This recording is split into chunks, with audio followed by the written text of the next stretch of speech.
بسم اللہ الرحمن الرحیم۔ السلام علیکم دوستو، امید کرتے ہیں آپ سب خیریت سے ہوں گے۔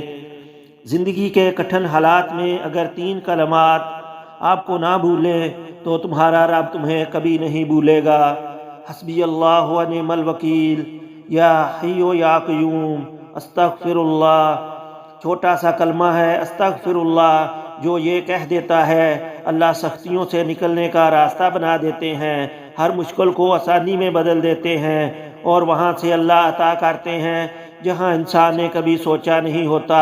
قاری صہیب احمد میر محمدی اتفاق سے کراچی درس دینے گئے تو وہ ایک واقعہ سنا رہے تھے، تو جیسے ہی وہ گاڑی سے اترے، حالات بھی کراچی کے ویسے ہی ہیں۔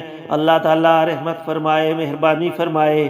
ایک شخص ان کو کہتا ہے، مولانا صاحب میں آپ کے ساتھ جانا چاہتا ہوں۔ تو آپ پریشان ہوئے کہ یہ کون ہے جو کہہ رہا ہے، اور کہتا ہے بس 2 منٹ مجھے دیجئے، یہ میرے استغفار کی گاڑی ہے، یہ دیکھیے۔ تو انہوں نے کہا کہ کیا مطلب ہے، کیا کہتے ہو میرے استغفار کی گاڑی؟ انہوں نے کہا میں سمجھا نہیں۔ اس نے کہا میں نے درس سنا تھا استغفار پر، میں نے 25,000 جمع کیا تھا کہ کوئی کام کروں، جس کو میں نے دیا وہ لے کر بھاگ گیا۔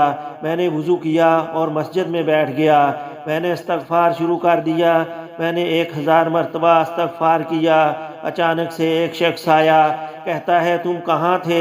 میں تمہیں ڈھونڈ رہا تھا، بیٹھو میرے ساتھ۔ مجھے گاڑی پر بٹھا کر لے گیا اور میرے نام کی گاڑی نکلوا کر کہتا ہے پیسے بعد میں دیتے رہنا، یہ 6 مہینے ہو گئے ہیں گاڑی میرے پاس ہے، مجھے یہ بھی پتہ نہیں بندہ کون ہے۔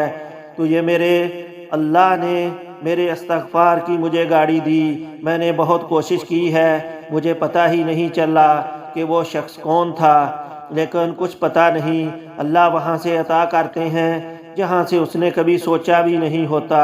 اس لیے آپ استغفار کو پڑھنا اپنی زندگی کا معمول بنا لیجئے، اللہ وہاں سے رزق دے گا، نعمتیں دے گا جہاں سے کبھی سوچا بھی نہ ہو۔ اللہ ہم سب کو عمل کرنے کی توفیق عطا فرمائے، آمین۔